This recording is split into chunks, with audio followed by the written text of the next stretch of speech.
Hey guys, today we got one that's not the funnest thing to think about or the nicest, but what we've got a little 3 pound Pomeranian that terrorizes the house, and she's got to have a place to go.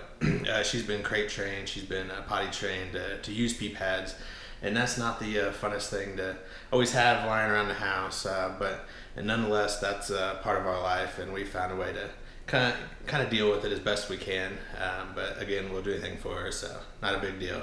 But a fun little fact that we kind of learned that made it really nice and a lot better for us was that we actually laid down a towel first. One of those old beach towels or just an old raggedy towel that you had laying around the house. Go ahead and lay that on the bottom.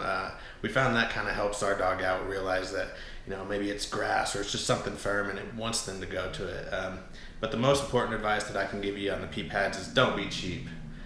You really cannot be cheap on these, especially if you expect on having guests over or anything like that. No one wants to see that stuff. So just much like us, try to do your best to keep it clean. And I'll give you a little tips of advice. Again, we buy the PetSmart ones. I think they're called On Spot. I'm not sure exactly anymore, but we buy them in big bulk, and we just keep them around and constantly keep them changed.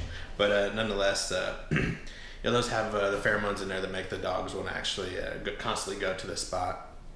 But here's kind of a little setup. We've got, of course, we got a nice little nook here in our laundry room for her. And like I said, I've went ahead and laid down one of the towels. We usually keep a little air freshener down there. Luckily, we got that. But here's our pee pads.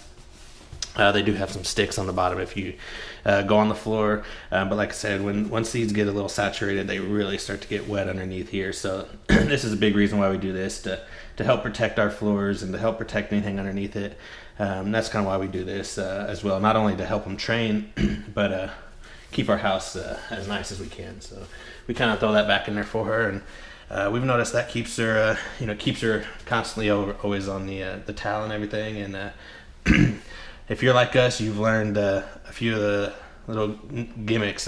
Here's our iRobot cleaner. Of course, what this does is creates an invisible wall. So we learned to penetrate, put that in a nice spot so it always keeps it away from it. Because yes, we have had some terrible misfortunate events where some bad stuff got into the wheels that we had to clean out. So we always keep that there as well. But that's our little spot, and I hope that helps. And yeah, that's just a fun little piece of advice that we've learned, and hope that it helps you guys out. Anyway, thanks for tuning in, guys, and we'll be back for another one tomorrow. Thanks a lot, guys.